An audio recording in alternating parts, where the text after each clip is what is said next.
Magandang araw po ulit sa inyong lahat mga kabayan, at meron po tayong bisita ngayon, taga GMA 7, at tayo po ay mag-shoot tungkol sa buhay-buhay at mga luto natin dito sa Lipa, Batangas. Na-picture nga po ulit tayo dito sa programa ng GMA na I Wonder. So tayo ay magluluto ng simpleng luto ng buntot ng baka, at isang masarap din at pwede nating ipagmalaki dito sa Batangas ang sariling atin, ang sinampalukang buntot ng baka sa dahon ng kamyas at natural na sampalok. Natural? Oo, yung walang magic sarap. Nasari kasi. Masarap na pag natural na lang. Wala mo lang kanin.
Papatagdan po natin at ipapagayat na para hindi tayo mahirapang magkayat. So, Rex, ano? Action! Bigay natin dito kay paring Rex. Yeah. Nagpunta nga po muna tayo dito sa pamilihang bayan ng Padre Garcia, at shoutout po uli kay Ma'am Annette Mitchap kung saan tayo lagi bumibili ng ating mga lulutuin. Bumili po tayo ng buntot ng baka, at yan po ang gagamitin natin sa ating recipe na sinampalukang buntot ng baka.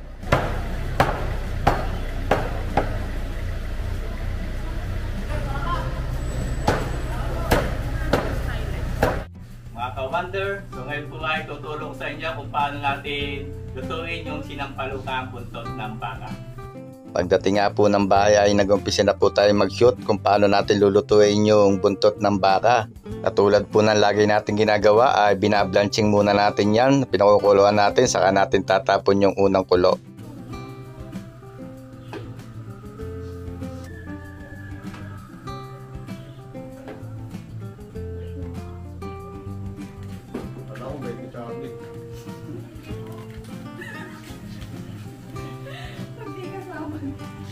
Pagkasama tayo lang.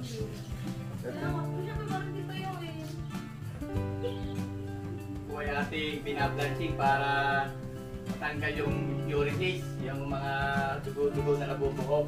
Tapos atin na po ito hahanguin at huhugasan uli natin.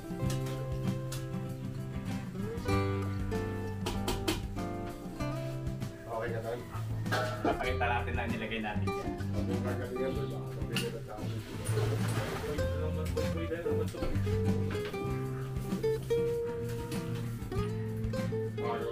Para mabilis natin mapalambot yung ating oxtail, buntot ng baka. Lagay na po natin. Kasi pagka sa mano-mano po natin ito palalambutin ay mahabang oras ang ating hihintayin. Sapawan po natin, ibigan natin. Okay, tapos ay lagyan po natin ang asin. Mamaya na po natin dadagdagan ng timpla niyan pagka malambot na. At yan naman ay lulutuin pa natin, yung igisa. Time muna, break time. Break time muna kabayan, lunch time. At kakain muna sila ma'am.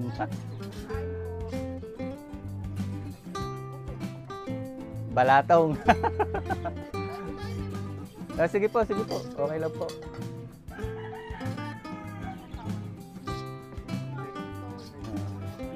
Toyo masi, ma'am.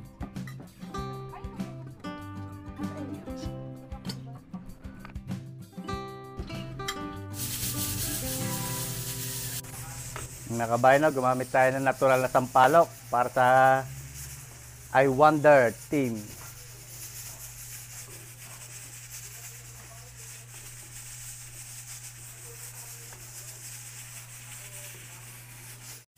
Pagkatapos nga po mag lunch break ay diretso na po uli ang shooting at kinukuha na po nila dyan yung mga highlights at details ng kanilang mga video.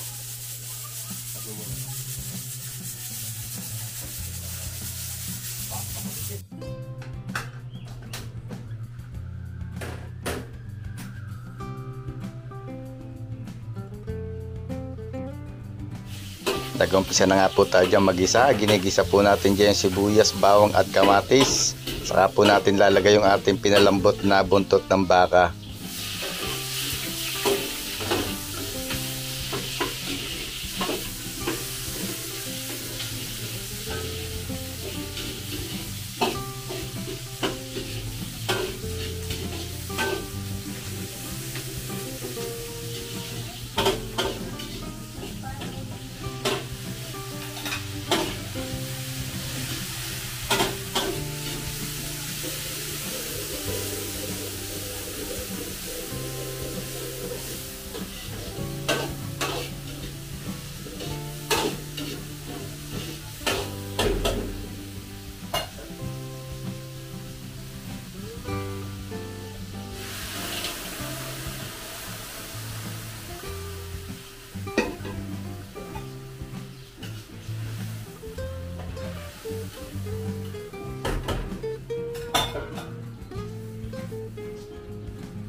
Natin yung laman ng gabi.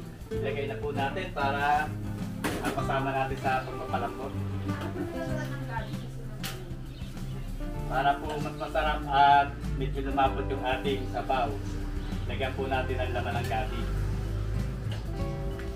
Kaya tataklupan po muna natin yan at palalapot po natin yung laman ng gabi.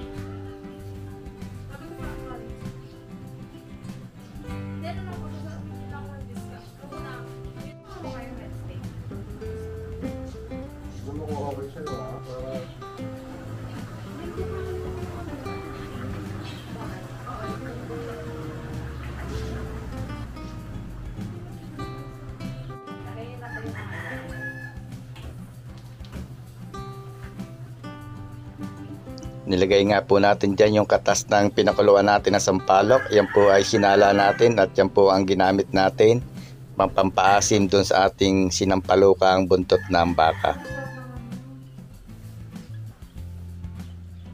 Lalagyan po natin ng talbos ng sampalok. O kung meron po kayo bulaklak, pwede rin.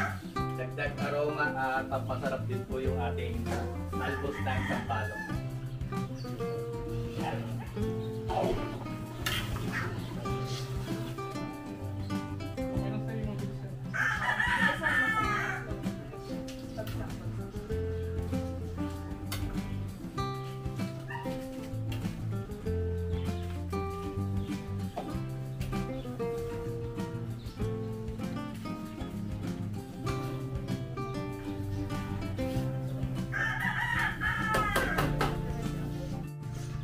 Kabayan, naka-wonder ang ating buntot ng baka, sinampalukan, Batangas style.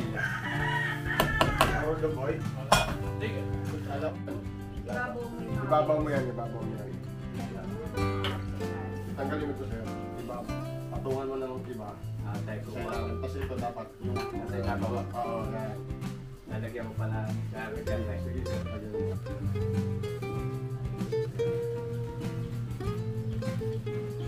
Naka-isla mo ito, boy? Talaga.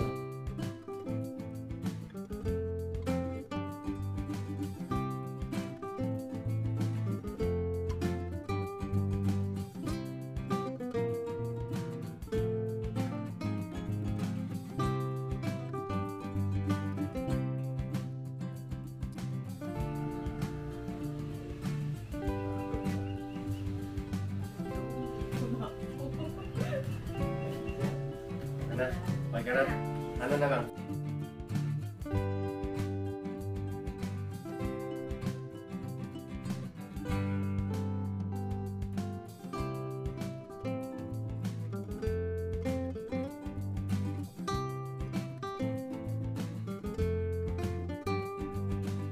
Walang magic sarap. Approve kayo ma'am, mga kabayan yung ating approve ha. Ang sarap po, promise. Alam mo yung lasa natural? Oo, yung walang magic sarap. Sarap. Nasari kasi po. Masarap na pag natural na Kaya lang. ano nadali Wala sa mo ng kanin. sabaw tinitira mo. Kain pa tayo dyan ma'am, dami natin kanin. Kaya ano nadali sabaw pala tinitira mo. Walang gano. Sir, tingin kayo. Tsaka malambot po yung karne.